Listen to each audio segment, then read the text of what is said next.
You're listening to Cash and Sass. I'm Lisa Marie, your go-to gal for all things money. As the Sassy Wealth Queen and the brains behind the Sassy Wealth Coach, I'm here to take you on a thrilling ride from the financial chaos to sassy and sexy money. Welcome back, my sassy friend, to another episode of Cash and Sass. I'm Lisa Marie, the Sassy Wealth Queen and the brains behind the Sassy Wealth Coach and this podcast. And today with me, I have Jamie Lima. Is that right? I hope I said that right. I normally ask. After going through a tremendously expensive and emotionally draining divorce in 2017, he launched Allegiant Divorce Solutions as a sister company to his financial planning firm, Woodson Wealth Management, in early 2023.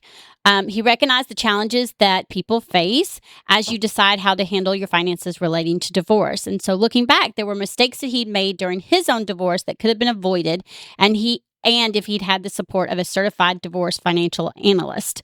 Armed with this knowledge and almost 20 years of financial planning experience, he is dedicated to helping his clients navigate the complex aspects of divorce and gain a fair settlement with much less stress. Welcome to the show. And I'm going to say, I know just from society and friends and family, divorce can be very stressful. And so I'm sure having something in place to help know what to navigate in and out will help.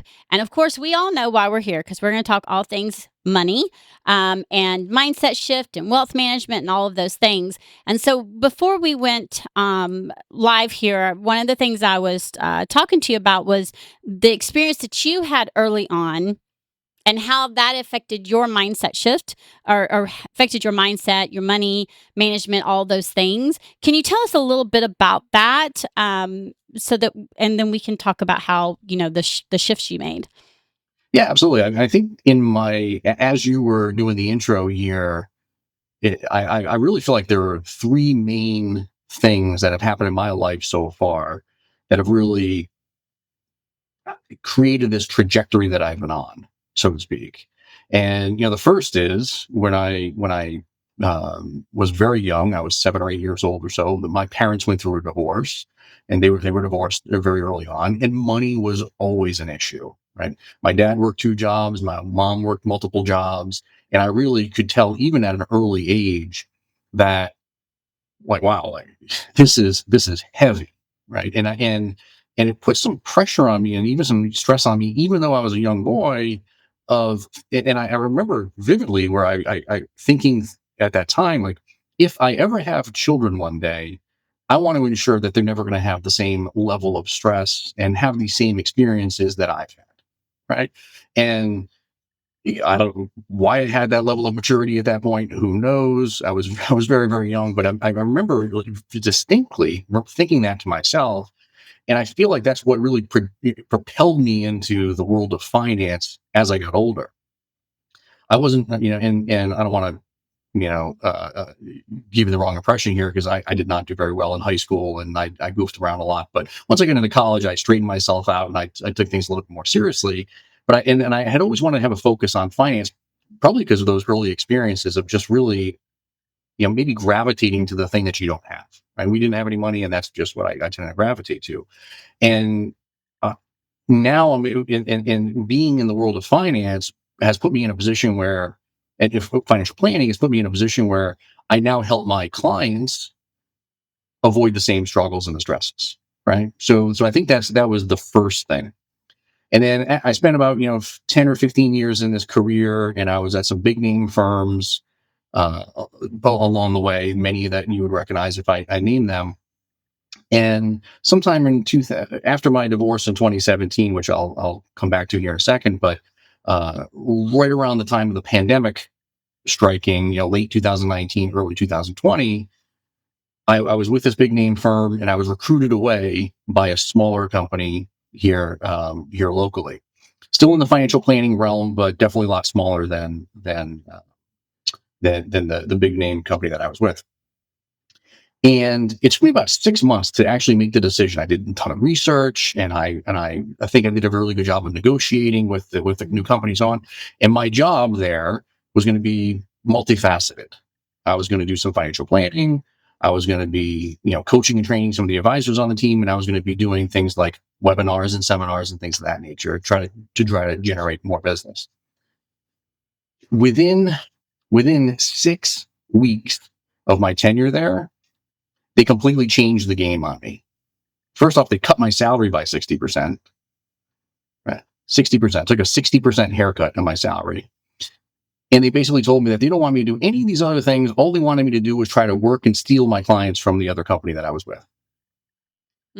It set me back so much financially, and I just couldn't do it. There was no way that I could do this work and do it ethically for this company. So I decided I was going to launch my own wealth management company at that time and walk away from that opportunity, or that challenge, I should say. Unfortunately, that left me with zero income, zero revenue, and zero clients.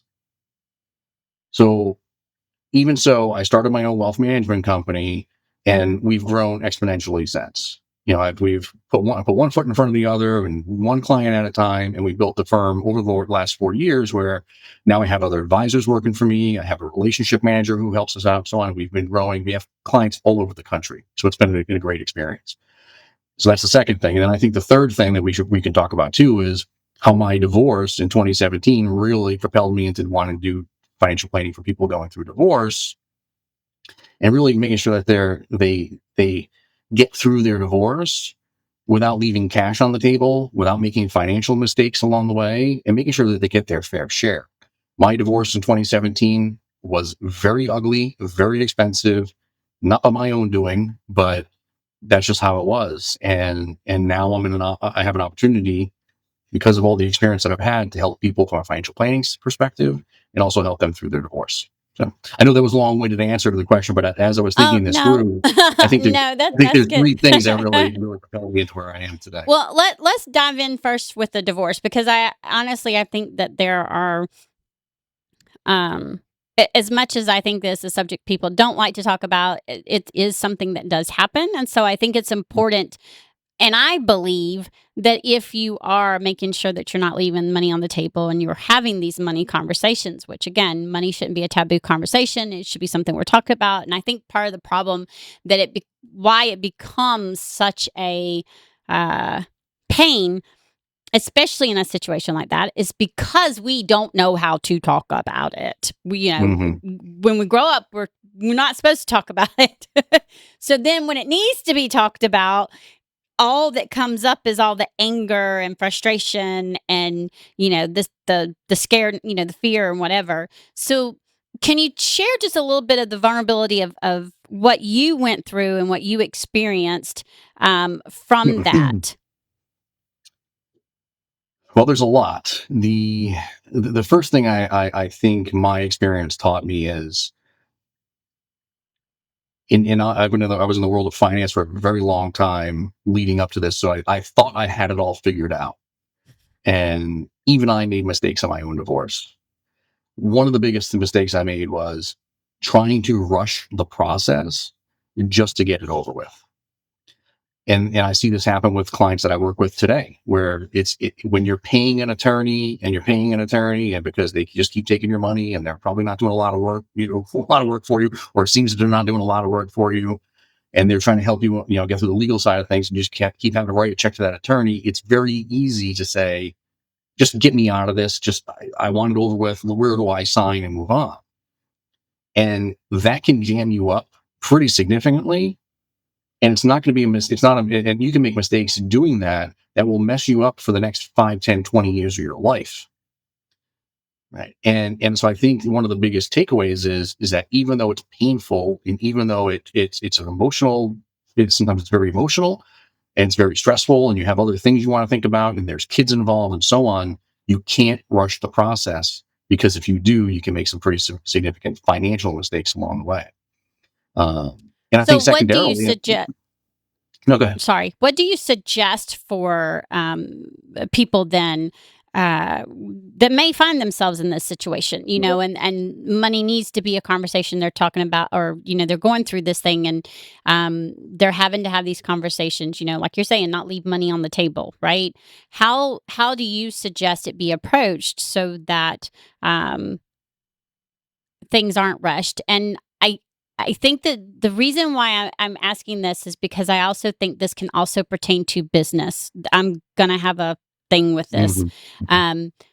because even if you're not in this position and you are a business and say, for example, you find yourself sued or whatever, and I can speak from experience, your first thing is, okay, do whatever. I just make them go away. You don't want to pay. And then you go, now you're tired of paying the attorney. You just want that person to go away. So, okay, just pay them.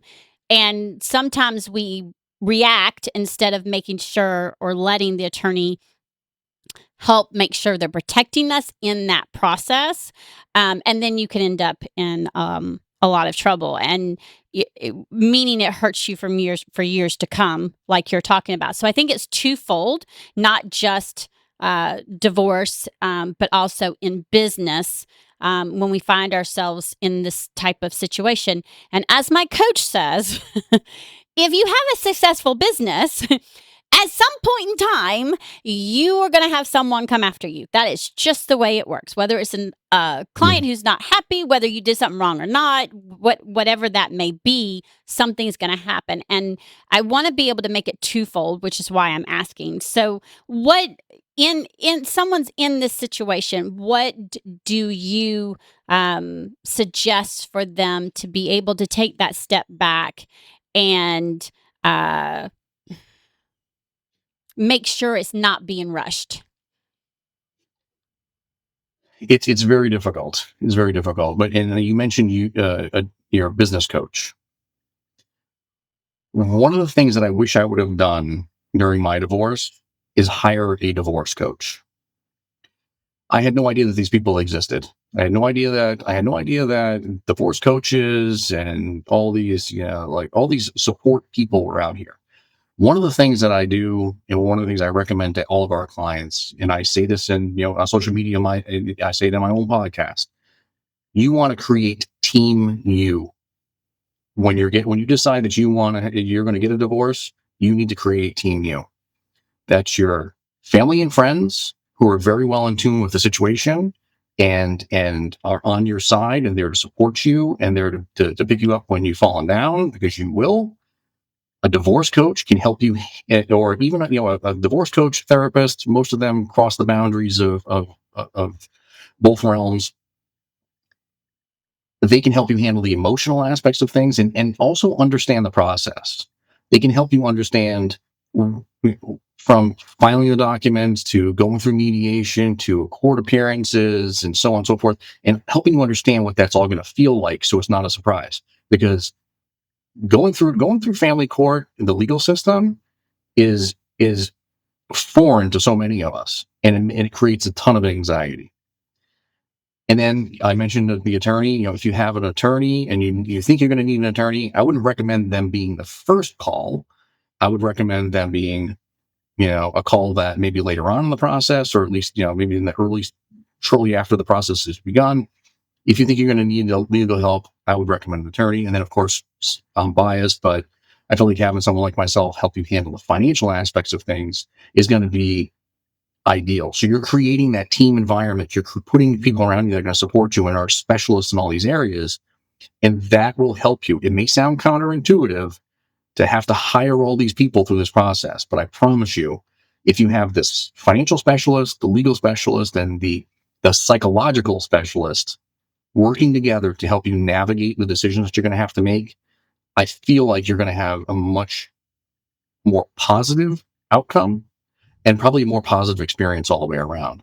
And they're going to help you make sure that you don't make rash decisions. Right, right. And on the business side, that's where I'm going to say is, the first thing that I did is I reached out to an attorney, because you want to make sure that you are protected. You don't want to react. And I think that's the key is like we immediately want to react. And instead what we need to do is say, okay, make, like you said, who's going to be your team you. And my when it's business, I went to two people. It was my coach, who referred me to the attorney, and my attorney, and I had a coach to help me with certain sides, and I had someone to protect my interest, right? Because there's going to be emotional stuff going on, and it people say, "Oh, I'll just step back." No, you won't. If you really truly care, no, you won't, because it will affect you, and rightfully so.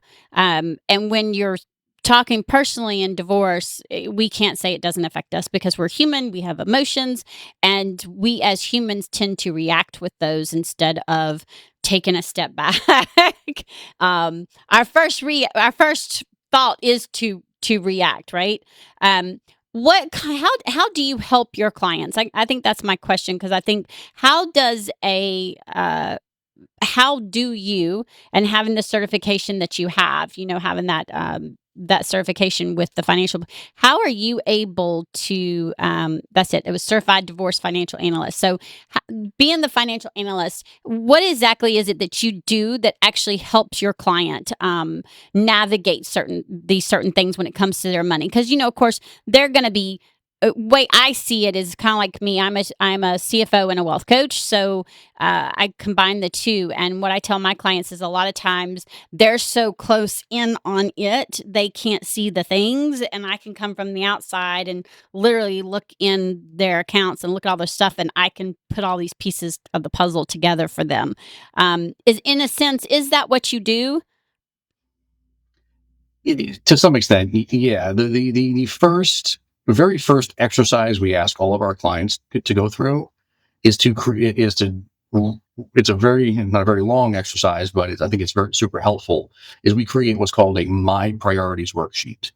We want to understand what your priorities are. So if you were my client, we would sit down, and there's in three key areas, right? So it's related to the children, the marital home, which is usually the hot button, and then some of the other items, right? So it's kind of a miscellaneous category.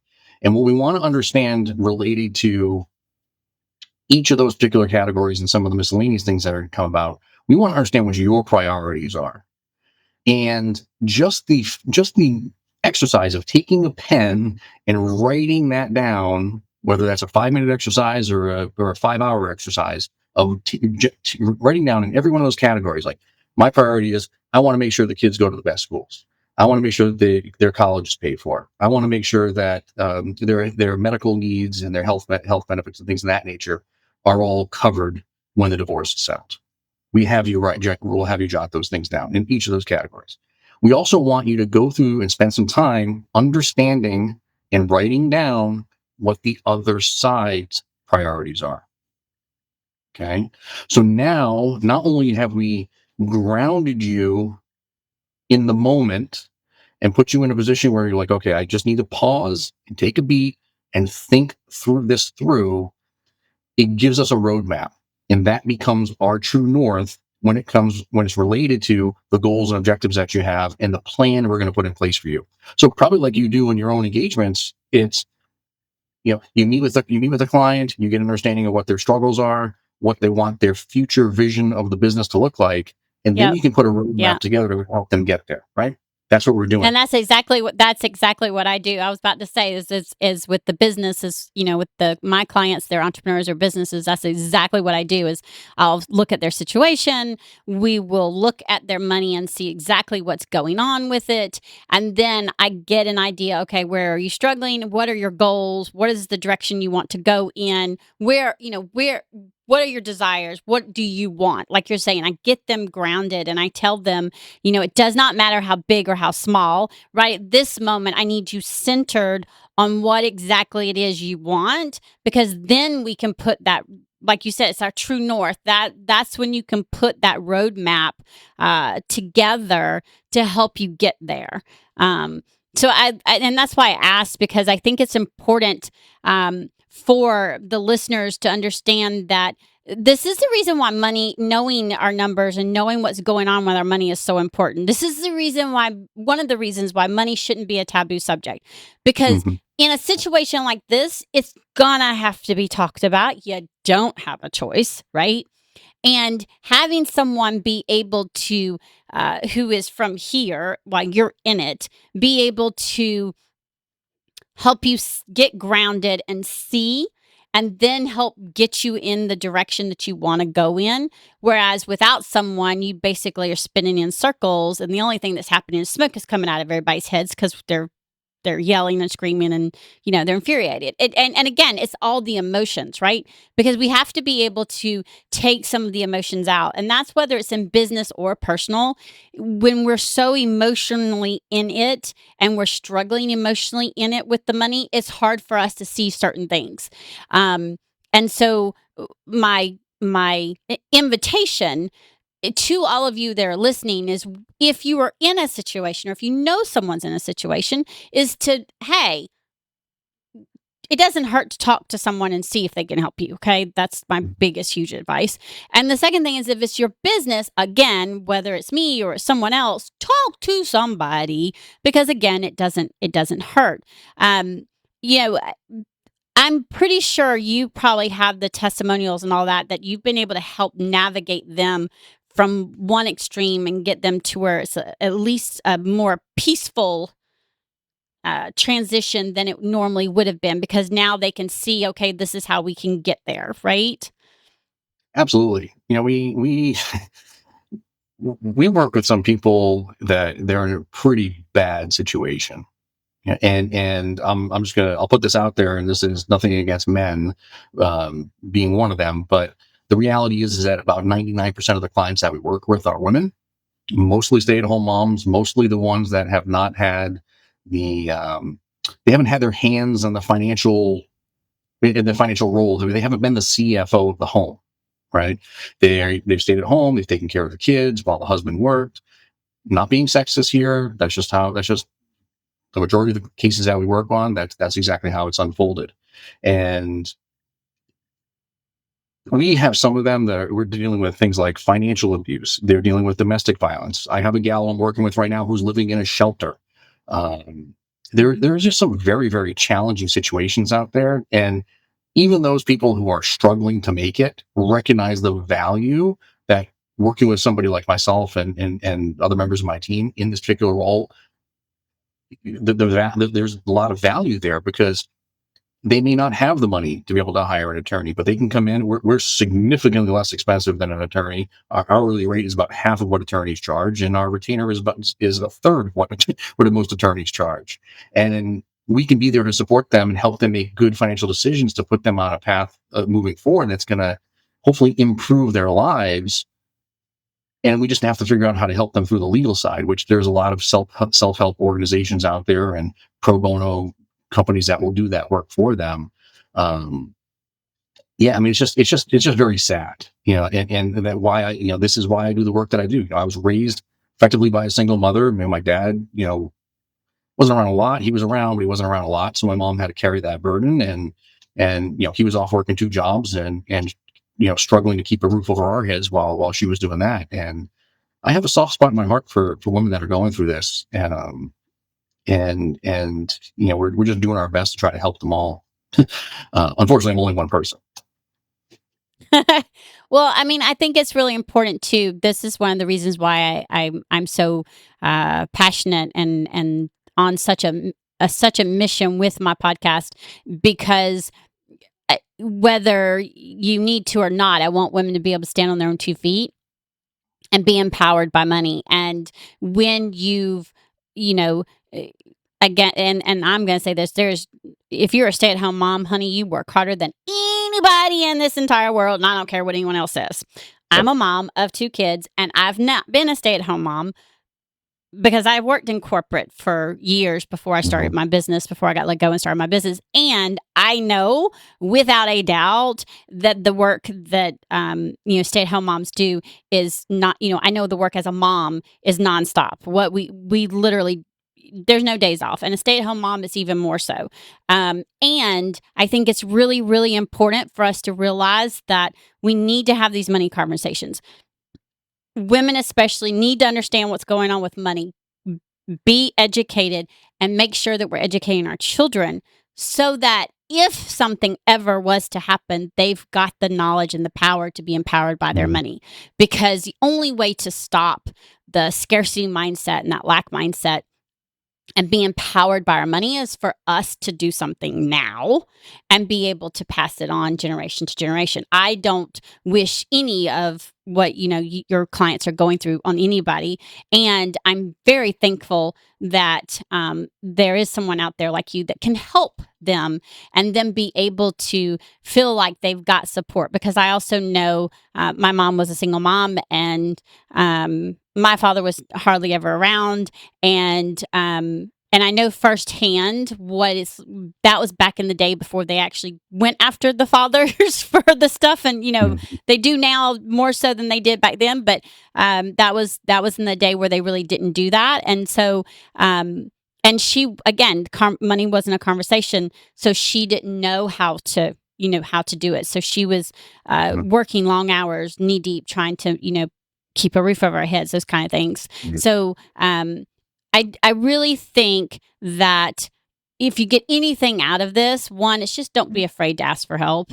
Don't be afraid to lean in for help. I know how hard it can be to say, "Hey, I need help," or ask for, to see if someone can help you.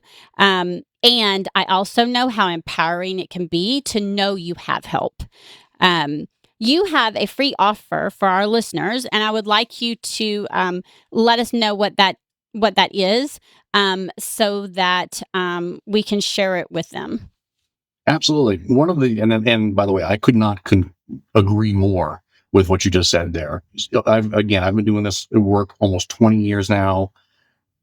There have been so many times when somebody comes into my office to do a quarterly review or an annual review on their portfolio or whatever it is, and they come in and it's mainly the guy, mainly the dude, right? And well, okay, where's the missus? Well, she's home, and little Jody had soccer practice today, and there's a ballet thing going. Like, okay, like if that's you, I get it. There's a lot of spinning plates, there's a lot going on, but literally what you just said is the most amazing thing ever, because in this day and age, there is no reason why you can't just get a little bit of education on how things work. You should know how to log into your Hmm. bank accounts, your brokerage accounts. You should know what's in your husband's 401k plan. Does he have a pension? Does he not have a pension? Hmm. What are the benefits that are associated with the work that he has? That it doesn't take a lot of. There's not a lot of heavy lifting to be able to get that information. And if he passes away tomorrow, you need to be able to prepare today to pick up the ball and run with it, because the kids need you to do that. So you're doing yourself a disservice if you're not listening to what we're saying today. So I appreciate you bringing that up in this conversation. But to answer your question about Thank the you. the the free resources on our website, and I'm sure you're going to put the links up and everything else. But on the website, I am. there's a page called free resources. So you go to the website. There's a resources page there. On that page, there are a number of documents that you're going to need if you feel like you're going to be on the precipice of divorce. There are worksheets. There's the My Priorities worksheets on there. Some information about how to, um, like retirement accounts and how to divide those up and all that. All the stuff that you're going to need in order to have a successful divorce, if there's such a thing. We don't take we don't take email addresses. You don't have to sign up for anything. We're not going to put you on our newsletter list and spam you. We're not weird like that. You can literally go download the documents and move on with your life. They're all free. They're all available there. It's all the stuff that you're going to need if you're going through this right now. So have at it. We'll never know you visited. It's all confidential. Just go for it. And then secondarily, we started a Facebook group called Preparing Financially for Divorce, which has gained a lot of momentum over the course of the last couple of months. We started with basically zero. We're at like 500 or 600 different members now. And I'll share tips and tricks, things that I think are important, articles, other resources. There's a bunch of videos on there and so on. Again, you can join as an anonymous member. Nobody's going to know you're there. I'm not really sure how Facebook works and what their privacy is, but it's above my pay grade. But if some of that stuff would be helpful, join us there too. We're not going to take first name, last name, email there either. But so that's another resource people can leverage for free. Awesome. I will get that email or the Facebook, and I'll make sure I also put it in the show notes. Um, my sassy listener, the biggest thing I want you to take away from this is just the importance of knowing what the hell is going on with your money. Know the like you said, the being able to log in. I can't stress how often I will ask someone, "Well, how much is spent on this or how much is spent on that?" And the answer is, I don't know. or they'll look at me with like they got caught with deer in their headlights. Um, it can seem scary. And I'm going to tell you again that the more information you have, the more power and more empowered you're going to be, and the more empowered you're going to feel. There were years and years and years that I didn't know what the hell was going on with money, or I tried. And I didn't have a good relationship with money because, again, it generation to generation. And then one day, I said enough's enough, and I changed that relationship with money. Money doesn't have to be scary. Okay, that's the other thing, and especially if you are going through like a separation or a divorce, that can be scary in itself. Money doesn't need to be. So why add to it? Having some of that information and then having someone be able to help you, I think is just insurmountable. I don't know. I can picture it being relief off of shoulders, weight off of shoulders. So not relief off, weight off of shoulders. Didn't say that correctly the first time. And so I invite you to really, really, one, he just gave you like a whole list of freebies there on there that you don't have to go and put your email address in. And you can stay anonymous, and there's the Facebook group. And then again, like I said, if it's your business and you're finding yourself in a situation, make sure you're not reacting without having someone to protect your interests. This is just so, so important. Thank you very much for being here. I think that, sometimes money is not a fun subject, and sometimes it's more an informational and, hey, don't get caught, in a bad situation. And if you do, this is what we can do, and this is how it can be navigated. And I think those are also really important, because you're going to find yourself start doubting about money, and you're going to find yourself having these beliefs, and and having someone help you navigate that will also hopefully help navigate those beliefs, so that you don't believe money is bad, because money's not. It's energy, and it's a tool, and the more information you have, the better you're going to be. Thank you again for being on here. I appreciate you, my sassy listener. Until next time, remember to stay sassy. Bye. Thank you. Thanks for joining us this week on Cash and Sass. Check us out on social media and on our website at www.thesassywealthcoach.com, where you can download my free Money Story Start Guide. The website again is www.thesassywealthcoach.com. And as always, subscribe to the show to catch every new episode, and leave us a review so we can continue to bring you fresh content. And remember, yes, it is possible to have sassy and sexy money. See you next week.